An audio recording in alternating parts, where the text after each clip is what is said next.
Hey folks, this is BestInSlot. Welcome back to our Mods of the Week Spotlight series for Jurassic World Evolution 2, our first time post-JP30 update. We've got 6 new species to check out today, all new species, no replacements, and then a very, very cool update I want to showcase to Kai's wee toolbox. Some incredible modding stuff there, which I'll show you at the end of the video, so stick around for that. Very quick disclaimer, very quick disclaimer before we get started. Mods can, of course, possibly break your game, do some damage to your save files, all that stuff.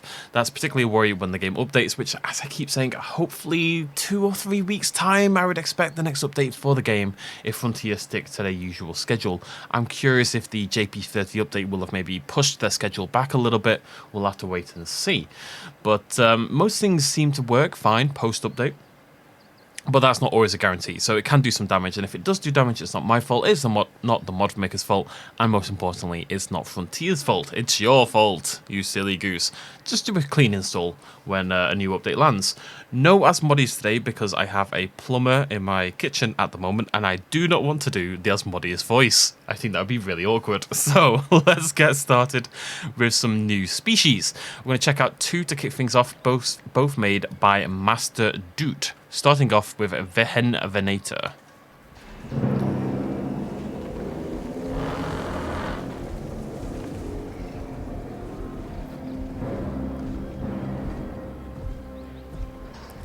Which I think it's safe to say is looking pretty bloody cool. So this is a Middle Jurassic German Megalosaurid. We don't see many German dinosaurs, it's got to be said. That's one of the reasons I'm excited about this one. Look at that, what a beaut. Very cool colouring as well. This is very, lava pit dinosaur. Very Rajasaurus from Prehistoric Planet. Named after the Wiehen, I think I'm pronouncing that correctly, the Wiehen Hills where it was found, and given the press name of the Minden Monster, as Minden is a nearby town or locality or something. Only 1 skeleton of this lad was ever found of a large subadult, and it's in pretty poor condition to say the least. So this is not a dinosaur we have great evidence for. Obviously it exists, but it's not a dinosaur we've got tons of evidence for, tons of information on beyond that. However, excitingly, I always like hearing this about the local biomes. Leopleurodon was found in the area, and so was the crocodilomorph Meteorhynchus. And I think that's just a really nice thing to know, like a really cool bit of information that you can imagine this large, ferocious Megalosaurid wandering around, and maybe, maybe it wandered past the coast sometime and it glanced at Leopleurodon. In history, did one of these Venators ever see a Leopleurodon? Did it have an encounter with Meteorhynchus and tussle over some food or hunt one down or something? There's possibilities there, and it's always interesting to consider. But MASTERDOOT's done a fantastic job with this Megalosaurid. I love seeing more Megalosaurids in the game. Got that long snout. We've got this kind of ridging, various little bits over the snout there at the top as well. There's lively eyes, there's lovely coloration, little curved spines there on the back, and just generally speaking, MASTERDOOT's been doing some fantastic work for Evolution 2. I really like this little dabble here of lighter colour to really break up this very striking contrast as well, and this large sort of gular pouch kind of hanging skin. It's not really a gular pouch, is it? This kind of hanging skin down there underneath the neck. A very cool, very edgy looking dinosaur, and I love my edgy dinosaurs. Right, also by MASTERDOOT, we have a Tenontosaurus. Lovely to see some herbivore representation. Let's check it out.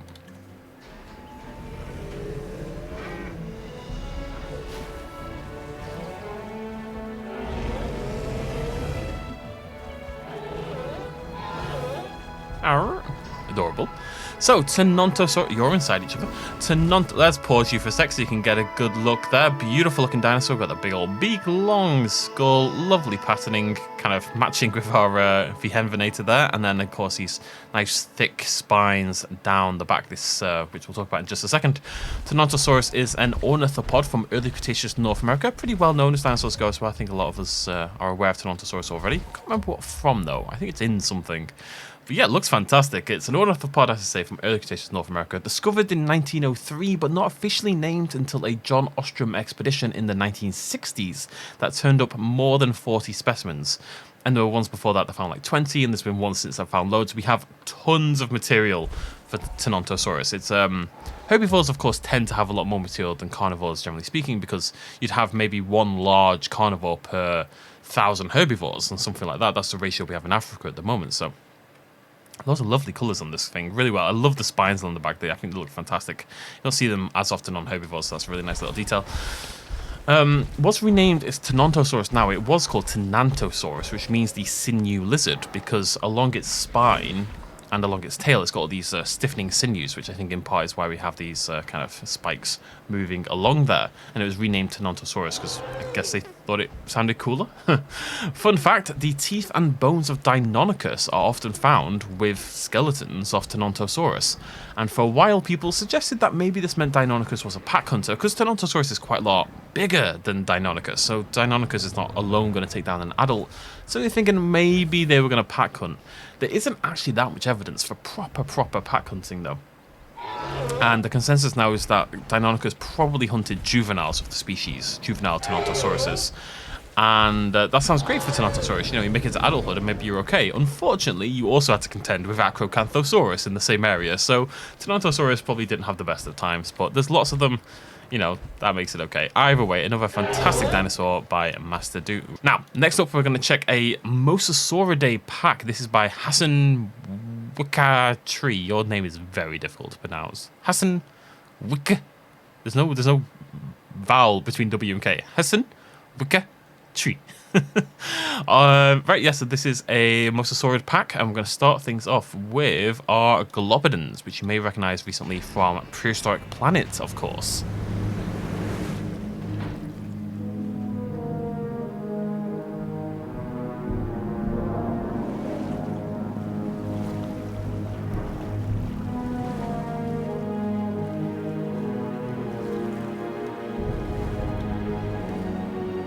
Of course, our beloved Tylosaurus exit animation. So Globidens, actually, we've got quite a lot of them. A lot of these Mosasaurs are going to be quite a lot smaller than the one we have in the game at the moment. You can see there, Globidens has at the back, in particular, these kind of globe-shaped teeth there. It's got these sort of sharp ones at the front, but at the back, all these globular teeth.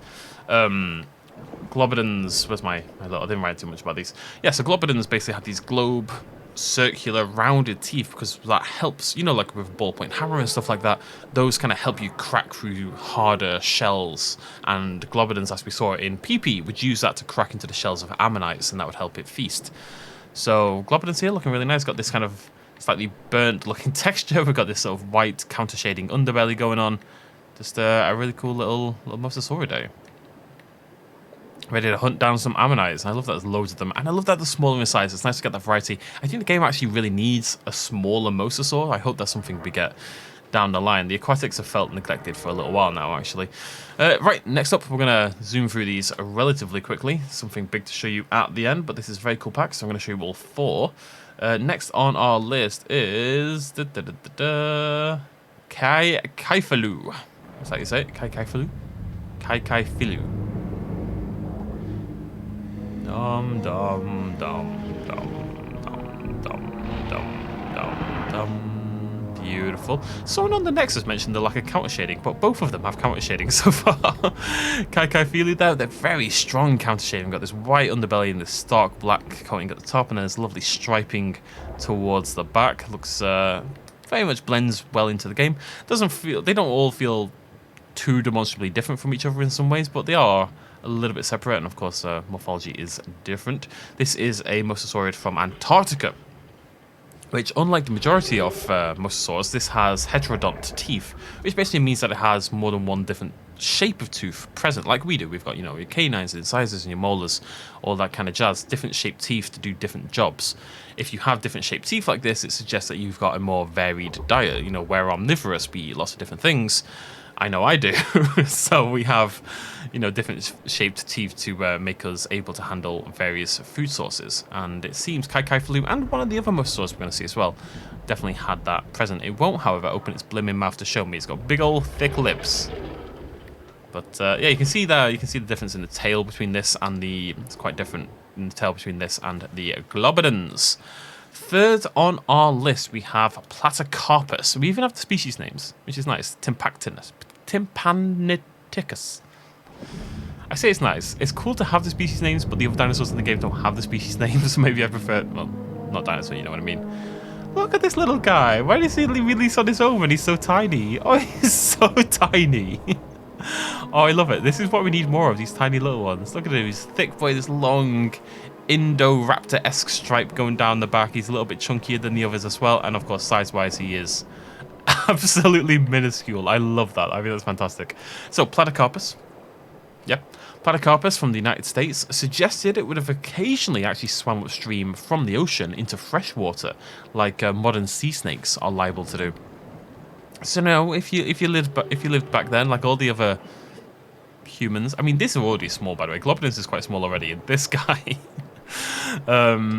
if you lived back then, you just fishing on your porch, you know, maybe you're in the Everglades or something, and then bam, Mosasaur swims up and eats your face, or doesn't, because it's just a lovely little lad, innocent Mosasaur.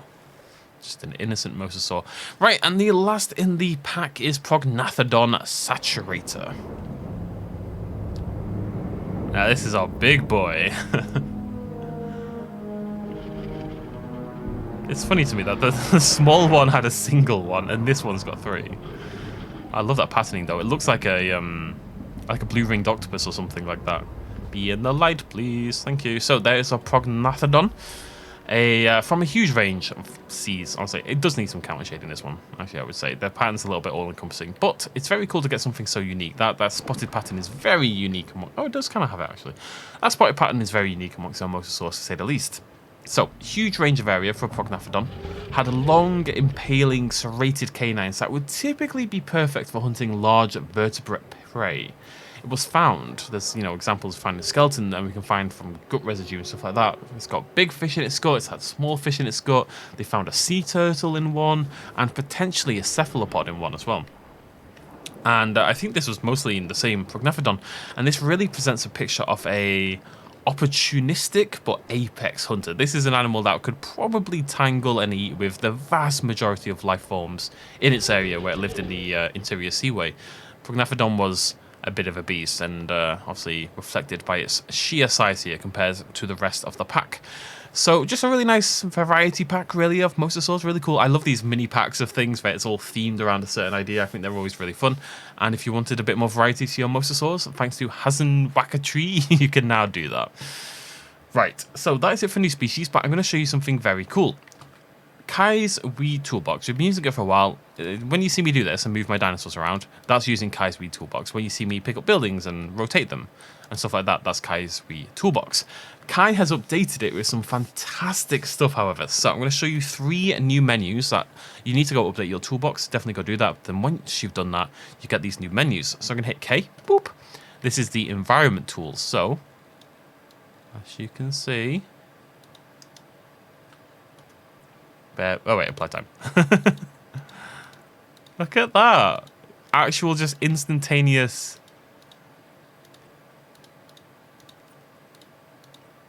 How amazing is that? Just instant, like just double click. And you can change the time of day at whim. So if you're trying to get a perfect screenshot, if there's a specific, you know, maybe you really like that 7 a.m. lighting, that kind of just about dawn lighting where that sky is looking beautiful. I'll say the skybox is a lot better in this game. You know, maybe this is lighting you want for your photos or something. Just use Kai's toolbox, swap it over. This one in particular, this is beautiful as well. You can now do that. And as you can see, look at this. Just turn a storm on. You have no idea how big a deal this is for me, actually. I've wanted storm control like this for a really, really long time. You can put snow on any map you want. You can have the dust on any map you want. I mean, how fantastic is that? I think that's amazing. Is there a difference between those? Yeah, slightly different lighting, slightly different tones for the different clears. Can't summon a tornado, seemingly. That seems like the only thing that's not on the list. But generally speaking, I think that is absolutely awesome. I really, really like that.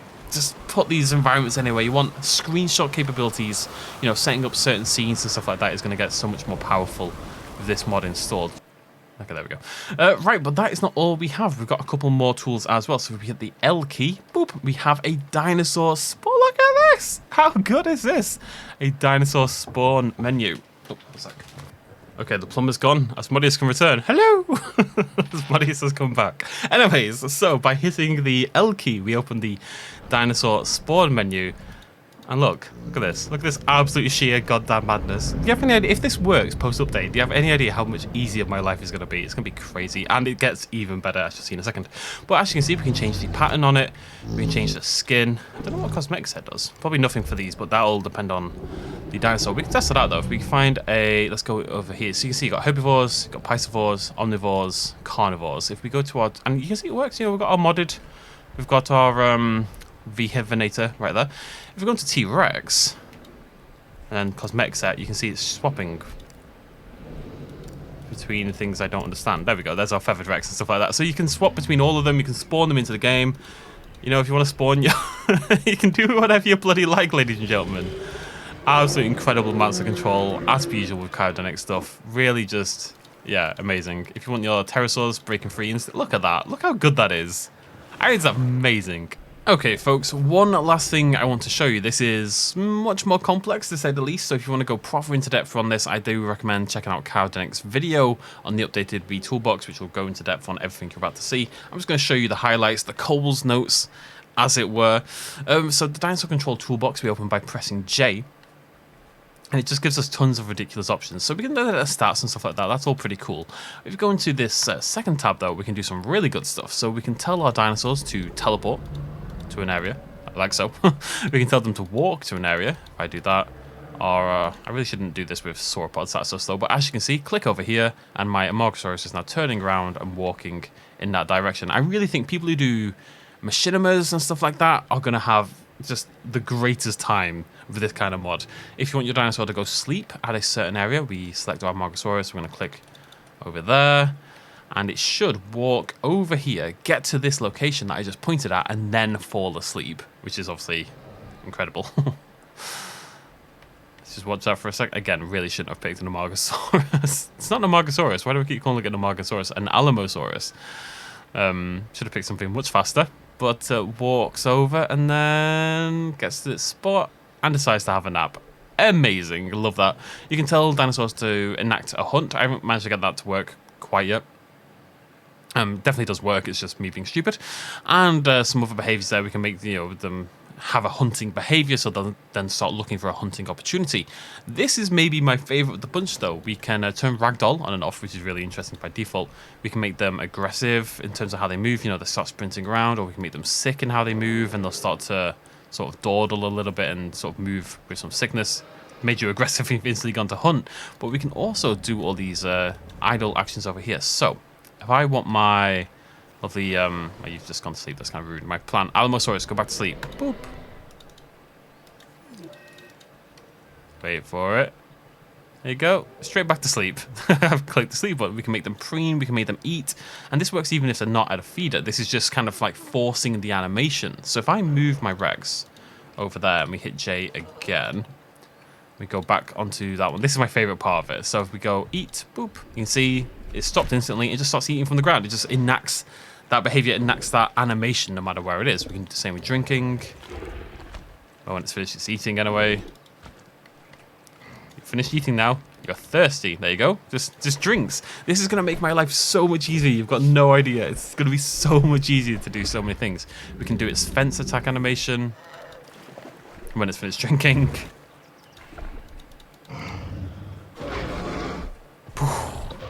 Doesn't that look great? That's really cool. Do it again. Bonk. We can kill them with die or die ragdoll. Different varieties in that regard as well. Boop. Oops. I think I made it attack the fence too. Oh, there we go. I have the power. I have too much power. No one should have this much power. We've got interesting triggers over here as well. So if we say trank react right and I click on the Indominus Rex, it doesn't actually trank the dinosaur, but it makes it react as though it's been tranquilized in that area. A little dart has hit it in its side and its chest on the right side, so the Indominus turns to its right. Same with the head, it kind of like just reacts a little bit. I think it's wild. Left on the tail, you can see the tail flicks a little bit as though it's been hit by a trank dart. Is that I think it blows me away. It blows me away. We can change cosmetics. If we go on the skin, you can see we can float through the skins there. We can float through the patterns as well. And we can copy cosmetics and stuff like that I don't want to touch. We can give them diseases if we want to give it pox or crypto. Foot and mouth, there you go. Foot and mouth for my Indominus Rex. Hookworms for my... and then we can cure them all by clicking as well. And we can break their bones, break their wings. You know, if we want Indominus Rex with a broken wing, there you go. Causes mobility issues for flying dinosaurs. That's why our Indominus Rex can't fly, because we broke its wings. How sad. The point is, the world is your oyster. You've got incredible amounts of control thanks to this mod. You can really do whatever you want. Takes a little bit of time to get used to it. Definitely I'm going to go check out Kaiodenic's video myself because I clearly don't understand the full breadth of things available. But I mean, even just things like the dinosaur spawn menu is fantastic. You know, if you want 1,000 Listosauruses instantly spawning, just billions of them. Actually, if I pause this, let me just check something. If I pause, can I... I'm just thinking if we wanted to do a race, this would be a really good way to give everyone like an even position on the starting line, you know? Spawn all your Listos in and then go! I mean, yeah, it's a thing of sheer beauty. There you go. I'll link that video down below if you want to get more in depth onto the Wii Toolbox stuff. That is it from me. Thank you so much for joining me. For me, like if you enjoyed the video, go give all the mod makers some love. I will see you lovely folks very, very soon. Yeah, that's it from me. Thanks for joining me. Cheers much as always. Bye-bye.